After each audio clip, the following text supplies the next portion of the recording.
the Novation Peak on my desk for almost a year now. I made several tracks with it, I've sampled it, and performed it live. I like to take the time with my gear, and I told Novation upfront that I may not even make this review, because I prefer to make music and not gear reviews. But after all those tracks, pushing it hard alongside the gear I use every day, I feel like it would be a missed opportunity not to talk about what makes this synth so special. 3 things, in the order I discovered them. The first time I sat down with the Peak, I immediately noticed that something was different. My friend sat next to me, and we both noticed another level of clarity.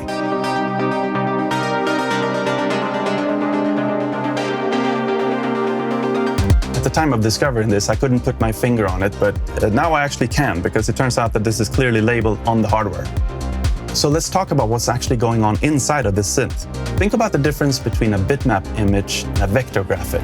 A bitmap is made of pixels. If you zoom in far enough, you start to see them.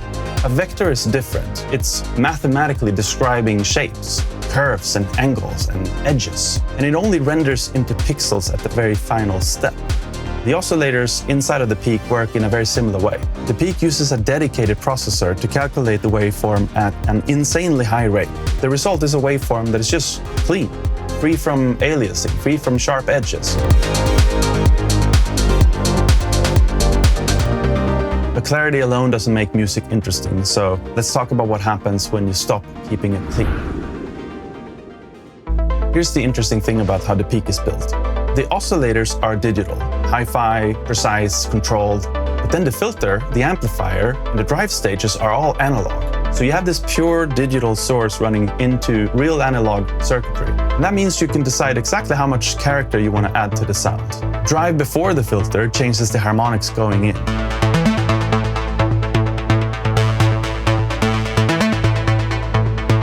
Drive after the filter shapes what comes out.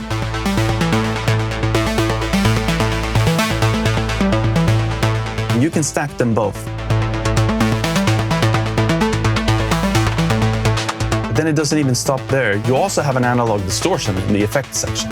Crank that up and you can really make this thing growl.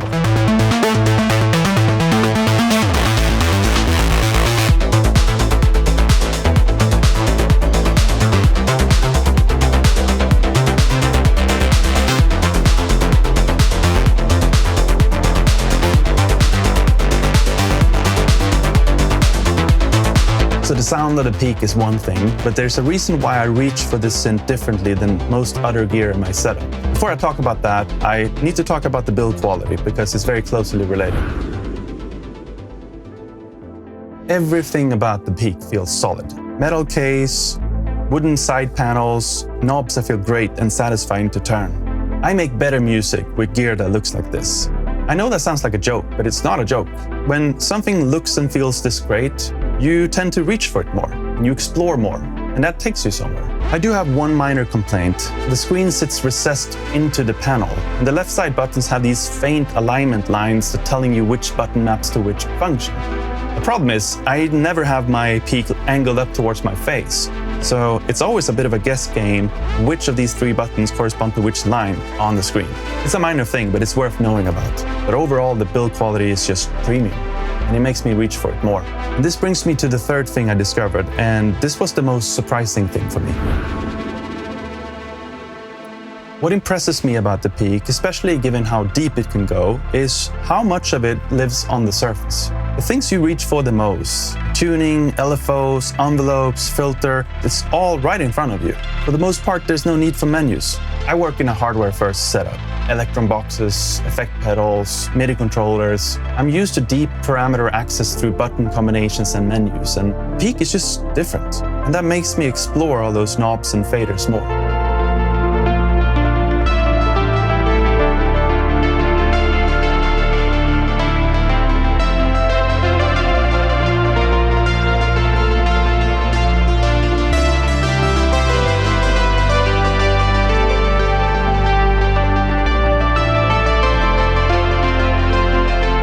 This is a huge part of what makes the Peak special for me. The fact that it's so obviously meant to be touched. It brings a different type of exploration to the whole experience. And that's true whether you're just starting out or whether you, like me, spent years building a performance system around your gear. Which leads me to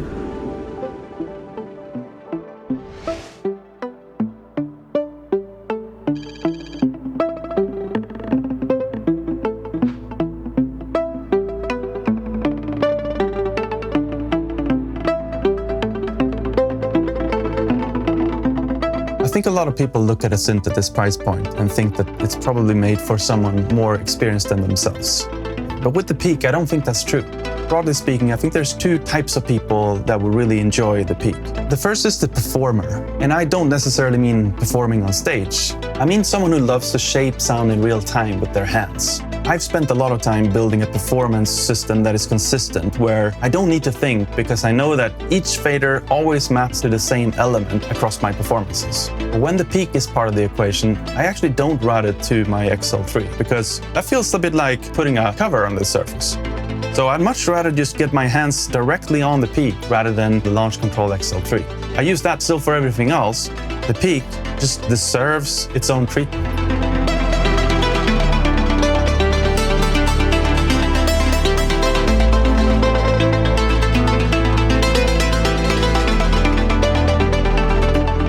The second type of person who I think the synth is for is the sound explorer. And I don't necessarily mean an experienced sound designer, just someone who's curious and willing to explore. You can just load up one of the factory presets and start to tweak and twist some of these knobs. Before you know it, it's no longer a preset, it's your own sound. I've had so many instances where I just loaded up a preset and I started to tweak some of the things, and I thought, that sounded great, I could use this in music. And then I go back to the preset again, I don't remember what I did, and I realized how far off I drifted from the preset just by exploring. You just load a patch, you start to turn some of these knobs, and before you know it, you made your own sound. And the Peak just rewards that type of workflow completely. That's ultimately what you're paying for. Obviously, you pay for the sound quality, but you pay for this surface that invites you to explore.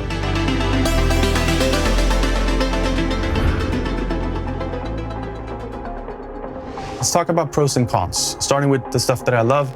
I've already mentioned the oscillators, the analog circuit, as well as the control surface. Two more things I want to call out. By the way, if you're considering buying the Peak, feel free to use my affiliate link. It's in the description below. Let's talk about the preset library. First of all, there's a couple of hundred patches already loaded on the Peak, and they're useful. They're not just demo patches, they're building blocks that you can use in your music. But then you have the Novation Component app, enabling you to download hundreds of other patches for free. The other pro, it's the patch switching speed. It switches almost instantaneously. This might sound like a very small thing, but it's important, especially when you sequence it, because this is a monotimbral synth, meaning it can only do one sound at a time. When I'm sequencing it with the Digitakt 2, I often have different patches for different patterns. And I can switch to it so quickly that I don't even notice the gap between the switch. And this makes it feel a lot less like a monotimbral synth. Now let's talk about the main cons as I see it. The first one is the mod matrix. I just feel like when you've built a synth that is this immediate with so much surface level control, somehow the mod matrix just feels like a different experience altogether. The other thing is the animate buttons. These are mod destinations. So essentially you can press this down and temporarily change the sound. It's like having a binary mod wheel, for example, or a binary breath control. The problem with it is that it is binary. Before I plugged this in for the first time, I noticed that these buttons were soft, unlike all the other buttons. So my assumption was that it was touch sensitive, so that I could determine how much of this modulation destination would be applied depending on how hard I touch. But that's not the case, it's actually just a button. The third thing, I've already mentioned it, it's monotimbral. So it's just one sound at a time. And for a synth at this price point, that's a real limitation. I'm working around that myself with the Digitakt. I'm sampling a lot of layers, and then I'm basically deciding which of the layers that is the most interesting for that track, and that becomes what is played live by the Peak. Last but not least, the Peak is not cheap. But then again, if you look at the second-hand market, it seems to hold its value. It suggests to me that the people who buy the Peak, they tend to hold on to it. And after almost a year of using it, I can understand why.